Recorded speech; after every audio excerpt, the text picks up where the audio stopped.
Hello friends, मैं हूं हर्षिता यदुवंशी और आज आप देख रहे हैं हम सफ़र एकेडमी पर इंग्लिश ग्रामर की क्लासेस।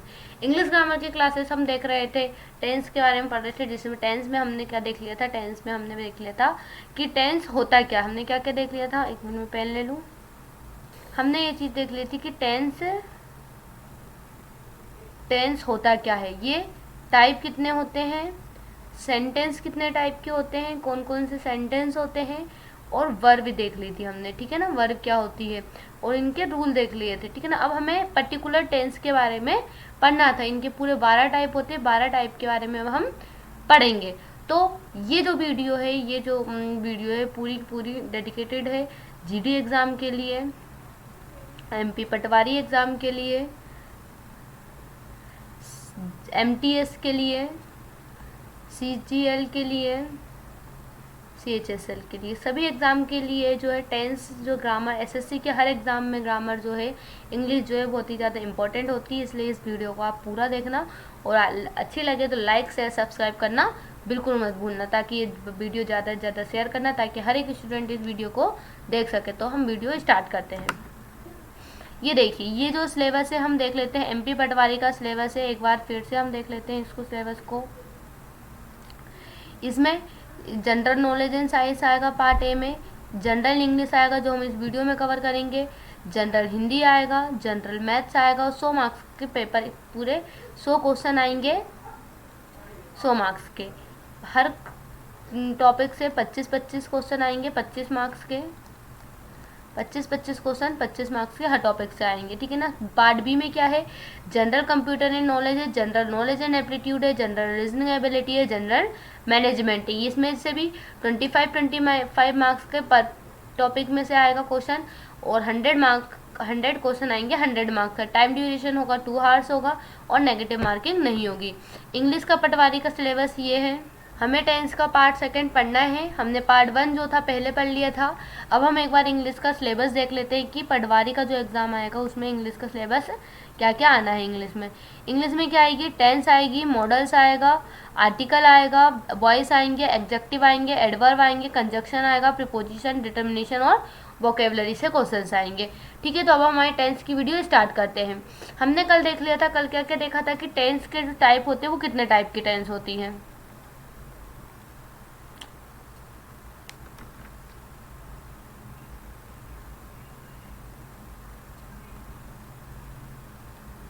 हमने टेंस के टाइप देखे थे। टेंस जो होती है मेनली 3 टाइप की होती है, प्रेजेंट टेंस, पास्ट टेंस और फ्यूचर टेंस देखी थी, ठीक है ना। सेंटेंस कौन से देखे थे, अफर्मेटिव देखे थे, नेगेटिव देखे थे और इंट्रोगेटिव देखे थे, ठीक है ना। अब हम देखते हैं प्रेजेंट इंडेफिनाइट टेंस। किसके बारे में देखना हमें, प्रेजेंट इंडेफिनाइट। और ही ना, हर टेंस के अंदर 4 टाइप की टेंस होती है। कौन कौन सी होती है, indefinite, continuous, perfect, perfect continuous, ठीक है ना। तो अब हम इसको पहले प्रेजेंट इंडेफिनिट देखेंगे, फिर पास्ट इंडेफिनिट, फिर फ्यूचर इंडेफिनिट, फिर कंटिन्यूअस देखेंगे, फिर परफेक्ट, परफेक्ट कंटिन्यूअस। पहली टेंस है हमारी present indefinite tense. Present indefinite tense वो होती है, प्रेजेंट इंडेफिनिट टेंस में प्रेजेंट में होने वाले एक्शन के बारे में बताया जाता है, ये बताया आएगा, ठीक है ना। मतलब कि जो देखो, प्रेजेंट इंडेफिनिट टेंस में मतलब प्रेजेंट में, तुरंत वर्तमान में जो काम हो रहा है उसके बारे में हमें क्या होता है, बताते हैं। मतलब जिन सेंटेंस में वर्तमान टाइम में किसी काम का करना या होना पाया जाता है उसी को क्या, मान लो कि सी वॉचेज अ इमोशनल मूवी, वह क्या कर रही है, इमोशनल मूवी देख रही है। मतलब कि वर्तमान में अभी क्या हो रहा है, हमारा काम टाइम, मतलब अभी इस समय काम क्या कर रहा है, वो मूवी देख रही है। हमें नहीं पता वो कब से देख रही है, कब तक देखेगी और कब तक देखेगी, पर अभी तो वो क्या कर रही है, हमें ये पता है कि वो अभी क्या कर रही है, मूवी देख रही है, ठीक है ना।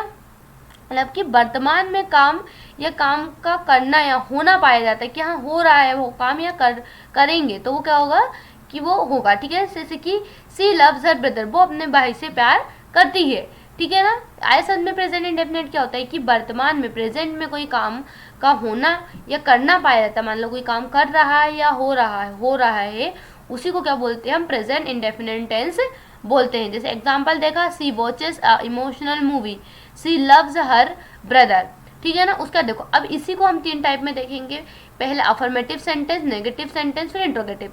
तो अफर्मेटिव सेंटेंस जो होते हैं मतलब सिंपल सेंटेंस, ये जो मेरा सेंटेंस है कौन सा है, अफर्मेटिव सेंटेंस है।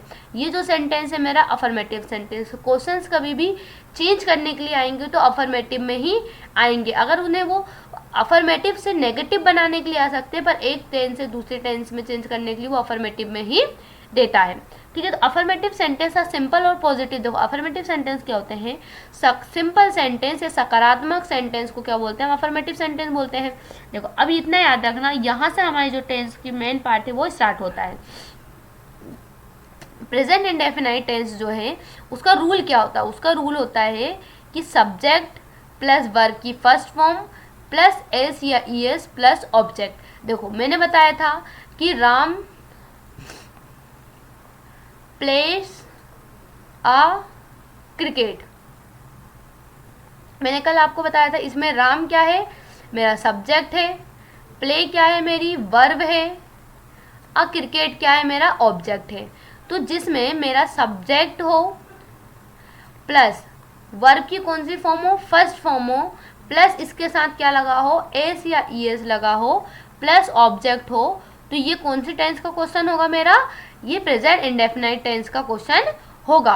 पर ये एस या ई एस तभी जुड़ा होगा जब मेरा सब्जेक्ट क्या होगा, सिंगुलर होगा। अगर मेरा सब्जेक्ट क्या है, सिंगुलर है, तो मैं वर्ब के फर्स्ट फॉर्म के साथ क्या ऐड कर दूंगी, एस या ई एस जोड़ दूंगी। देखो if subject in singular so verb are plural, अगर मेरा सब्जेक्ट सिंगुलर है तो जो मेरी मेन वर्ब है, कौन सी वर्ब है, मेन वर्ब है या फिर वर्ब का फर्स्ट फॉर्म है, उसके साथ क्या जुड़ जाएगा, एस या ई एस जुड़ जाएगा या वो प्लूरल हो जाएगी। ठीक है, अब हमें ये कैसे पता चलेगा कि सिंगुलर और प्लूरल सब्जेक्ट कौन से होते हैं, तो सिंगुलर सब्जेक्ट होते हैं ही आया, अगर सी आया, इट आया, नेम आया, अगर ये सब चीज़ें आती है तो ये कौन से सब्जेक्ट होंगे, सिंगुलर सब्जेक्ट होंगे। ठीक है, अगर प्लूरल सब्जेक्ट कौन से होते हैं, आई, वी, यू, दे, ये सब चीज़ों को ये क्या होते हैं, प्लूरल सब्जेक्ट होते हैं। देखो मान लो जैसे कि सी गोज टू स्कूल, सी क्या है मेरा, सिंगुलर सब्जेक्ट है, क्या है मेरा, सिंगुलर सब्जेक्ट है, सिंगुलर सब्जेक्ट है। ठीक है, गोज क्या है, मेरी वर्ब है, वर्ब का फर्स्ट फॉर्म है, फर्स्ट फॉर्म क्या है, गो, गो का क्या बना है, ई एस जुड़ गया, इसके साथ प्लूरल होगा। अगर मेरा देखो सब्जेक्ट सिंगुलर है तो वर्ब जो है उसके साथ क्या जुड़ा है, ई एस जुड़ा है। ठीक है, सी गोज टू स्कूल, यहीं पर दे गो टू स्कूल, दे ये क्या हो गया मेरा, प्लूरल हो गया, सब्जेक्ट प्लूरल है तो वर्ब के साथ एस या ई एस नहीं जुड़ेगा। ऐसा में एक और एग्जाम्पल देखते हैं, she reads a notebook, subject singular है तो वर्ब की फर्स्ट फॉर्म के साथ क्या जुड़ गया, एस जुड़ गया। They read a notebook, subject मेरा क्या है, प्लूरल है तो वर्ब के साथ क्या जुड़ा, एस या ई एस नहीं जुड़ा है। असल में आपको सिंपल प्रेजेंट इंडेफिनाइट टेंस ये होती है कि प्रेजेंट में किसी भी काम का करना या होना पाया जाता है तो हम उसे क्या बोलते हैं, प्रेजेंट इंडेफिनाइट टेंस बोलते हैं। ठीक है ना, और इसका अफर्मेटिव का रूल क्या होता है कि सब्जेक्ट प्लस वर्ब की फर्स्ट फॉर्म प्लस एस या ई एस प्लस ऑब्जेक्ट, और एस या ई एस तब जुड़ेगा जब मेरा सब्जेक्ट क्या होगा, सिंगुलर होगा। अगर मेरा सब्जेक्ट सिंगुलर है तो जो मेन वर्ब है उसके साथ में क्या जोड़ दूंगी, एस या ई एस जोड़ दूंगी। वहीं अगर मेरा सब्जेक्ट क्या है, प्लूरल है अगर, तो मेरे वर्ब की फर्स्ट फॉर्म के साथ एस या ई एस नहीं जुड़ेगा। आई बात समझ में। और सबसे इंपॉर्टेंट बात तो हम भूल ही गए, इसकी हेल्पिंग वर्ब, इसमें हेल्पिंग वर्ब कौन सी यूज होती है, इसकी जो हेल्पिंग वर्ब होती है, देखो इसकी जो मेरी हेल्पिंग वर्ब क्या होती है, इसकी हेल्पिंग वर्ब होती है डू और डज। ठीक है ना, ये इसकी हेल्पिंग वर्ब होती है। डज जो होता है ये किसके साथ जोड़ा जाता है, सिंगुलर। अगर मेरा सब्जेक्ट क्या है, सिंगुलर है तो उसके साथ डज जोड़ दूंगी मैं। ठीक है ना, वहीं अगर मेरा सब्जेक्ट प्लूरल है तो उसके साथ क्या जोड़ूंगी मैं, डू जोड़ूंगी। ठीक है, आया समझ में। हम नेक्स्ट चीज देखते हैं। ठीक है ना, देखो इसमें देखो इसका ये रूल क्या होता है, subject plus helping verb, helping verb कौन सी आएगी, डू या फिर डज। ठीक है, उसके बाद प्लस नोट प्लस वर्ब का first form plus object. Do किसके लिए लगता है, यहाँ पर लिख लेते हैं हम, डू जो होता है वो किसके लिए लगता है, प्लूरल के लिए लगेगा। किसके लिए लगेगा, प्लूरल के लिए लगेगा। और जो डज होगा वो किसके लिए लगेगा, सिंगुलर के लिए लगेगा। किसके लिए लगेगा, सिंगुलर के लिए लगेगा। ठीक है ना, देखो इसी का मैं एक एग्जांपल देखती हूँ समझने के लिए अच्छे से। She does not work in Delhi. देखो सी मेरा क्या है, सब्जेक्ट है। कौन सा सब्जेक्ट है, सिंगुलर है, तो इसके साथ मेरी हेल्पिंग वर्ब क्या लगेगी। देखो मेरा रूल क्या होता है, रूल ये है, नेगेटिव प्रेजेंट इंडेफिनाइट को अगर नेगेटिव में बनाना है तो रूल ये, subject plus helping verb plus verb not plus verb की first form plus object. Subject क्या है, ही है। हेल्पिंग वर्ब क्या है, डज है। क्यों, क्योंकि डज क्यों आया, क्योंकि सब्जेक्ट क्या था मेरा, सिंगुलर था, सब्जेक्ट सिंगुलर था, इसलिए क्या आया, डज आया। ठीक है ना। नोट प्लस वर्ब, वर्ब की कौन सी फॉर्म है, ये फर्स्ट फॉर्म है। अब आप बोलोगे मैम आपने बोला था कि अगर सी रहेगा, मतलब सब्जेक्ट अगर सिंगुलर है। अब मैंने क्या बोला था कि सब्जेक्ट, अगर मेरा सब्जेक्ट जो है वो सिंगुलर है, अगर सब्जेक्ट सिंगुलर है तो मैं वर्ब की फर्स्ट फॉर्म के साथ क्या जोड़ दूंगी, एस या ईएस जोड़ दूंगी। पर अभी इसमें वर्क में तो कोई एस या ईएस नहीं जुड़ा है, तो वो हम चीजें अभी देखेंगे। देखो वर्क और ऑब्जेक्ट क्या है मेरा, इन दिल्ली है। आया समझ में। एक और एग्जांपल देखते हैं अपन, डू नॉट अलाउ यू। अब देखो ये मेरा सब्जेक्ट है, सब्जेक्ट है, कैसा है, प्यूरल है, प्यूरल है, प्यूरल के साथ क्या लगता है, डू लगता है, तो यहाँ पर हेल्पिंग वर्ब क्या लगी मेरी, डू लगी। फिर नॉट अलाउ क्या है मेरी, वर्ब है, कौन सा फॉर्म है, फर्स्ट फॉर्म है, इसके साथ भी एस या एस नहीं जुड़ा है। यू क्या है मेरा, ऑब्जेक्ट है। आया समझ में। अब देखो नेक्स्ट चीज, अगर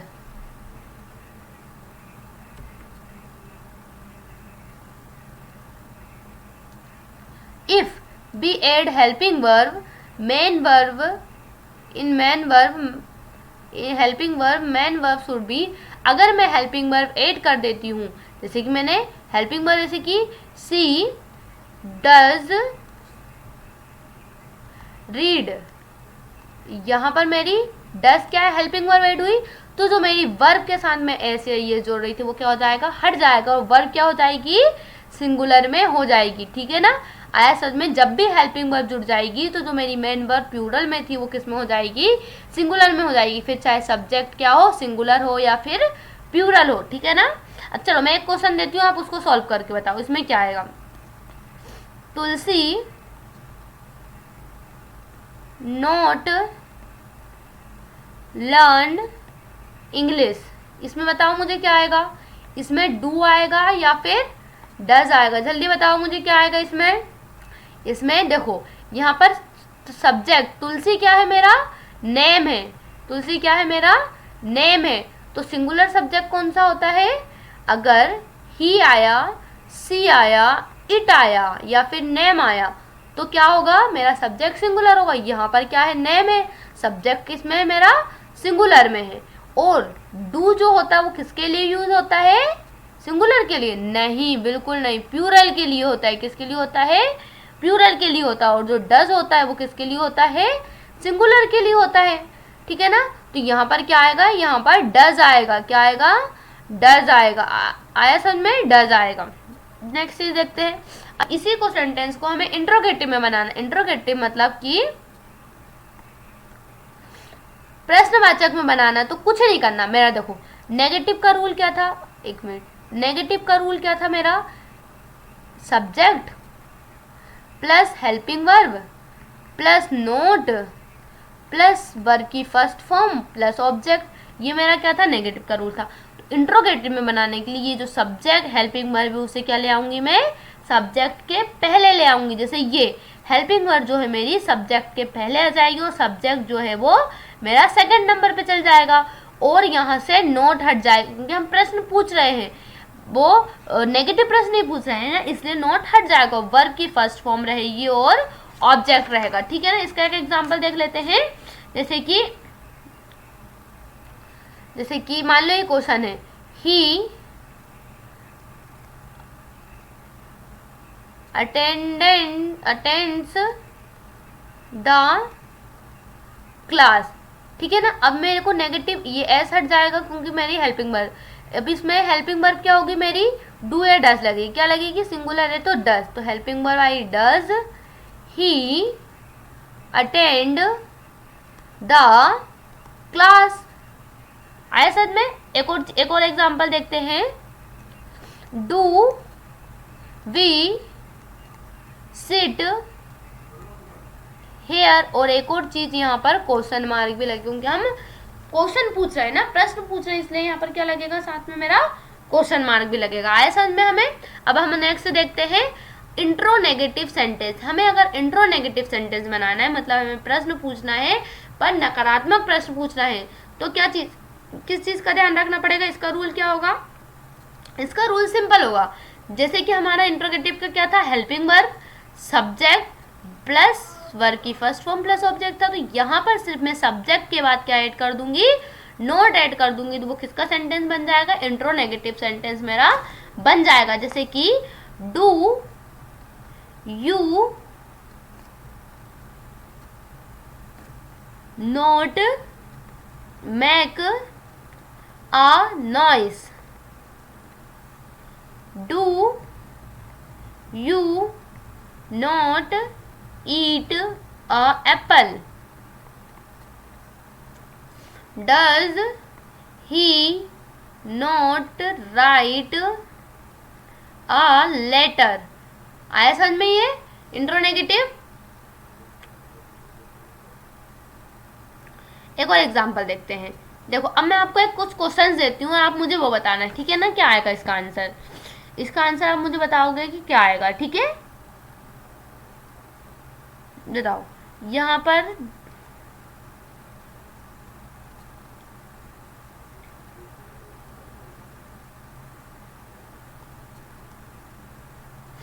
यहाँ डू आएगा या, एक मिनट रुको,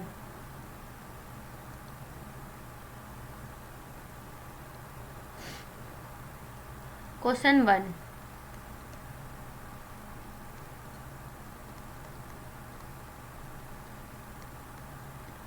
डू आएगा या डज आएगा,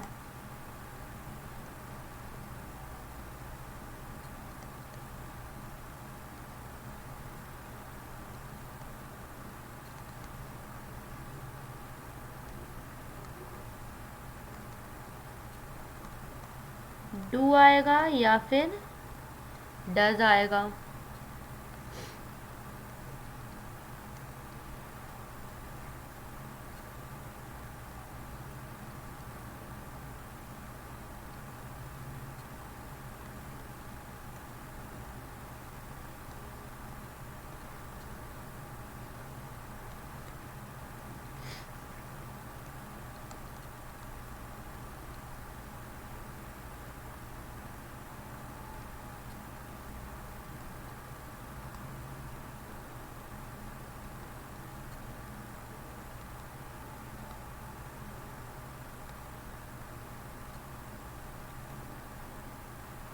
बताओ मुझे इनका आंसर। देखो पहले वाले में क्या आएगा, वी सिट हेयर, वी क्या है मेरा, प्यूरल है, वी क्या है मेरा, प्यूरल है, और प्यूरल किसके साथ लगता है, डू के साथ, तो पहले वाले का आंसर क्या हो जाएगा, डू हो जाएगा। सेकंड वाले में बोल रहा है थाइप्स, थाइप्स क्या है मेरा, प्यूरल है, प्यूरल किसके साथ लगता है, डू के साथ, तो सेकंड वाले में भी आएगा डू। थर्ड वाले में मेरा सब्जेक्ट क्या है, सिंगुलर है, सिंगुलर किसके साथ लगता है, डज के साथ लगता है, तो यहाँ पर क्या आएगा, डज आएगा। डज सी क्या आएगा, राइट या राइट्स। जब सब्जेक्ट में हेल्पिंग वर्ब जुड़ जाती है तो मेरा जो वर्ब के साथ का एस या एस क्या होता है, हट जाता है, तो यहाँ पर क्या आएगा, राइट आएगा। ठीक है, आई समझ में आपको प्रेजेंट इंडेफिनिट टेंस। तो आज हम की वीडियो यहीं पे खत्म करते हैं और कल की वीडियो में हम देखेंगे पास्ट इंडेफिनिट टेंस क्या होती है और फ्यूचर इंडेफिनिट टेंस क्या होती है। तो वीडियो अच्छी लगे तो लाइक शेयर और सब्सक्राइब जरूर कर देना और कमेंट में जरूर बताना कि आपको वीडियो कैसी लगती है और वीडियो को ज़्यादा से ज़्यादा शेयर करना ताकि वो और बच्चे हमसे जुड़ सके। थैंक यू, मिलते हैं अगले वीडियो में।